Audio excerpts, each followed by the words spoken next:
Hi friends, ఈరోజు మరో కథ. మనెమ్మ ఉదయం 10 గంటలైనా పక్క మీద నుంచి లేవలేకపోయింది. డిసెంబర్ నెల, పైగా రేకుల గది. లేచి మాత్రం ఏమి చేయాలి కనుక ఇద్దరు కోడళ్ళు నెలకొకరు చొప్పున ఇంత ముద్ద పాడేస్తే తినటం తప్ప వేడివేడి టిఫిన్ తిని ఎన్ని రోజులైందో అడిగేవాడు లేడు.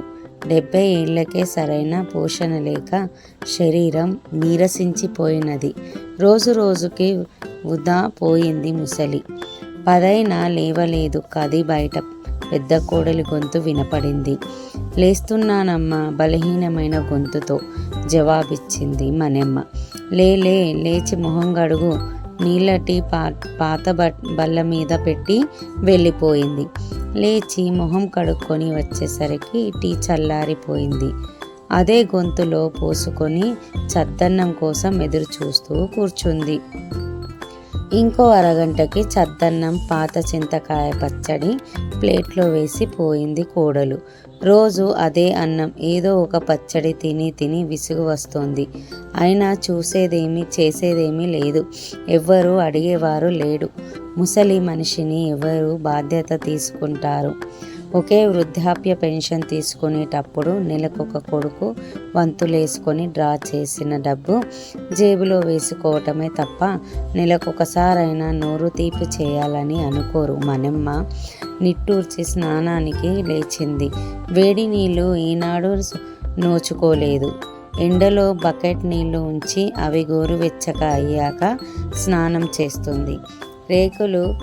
రేకులు ఊడి వేలాడుతూ ఉంటాయి. ఆ తికకు తలుపు అది ఎక్కడ గీసుకుపోతుందో మొహానికి అని భయం మనెమ్మకి.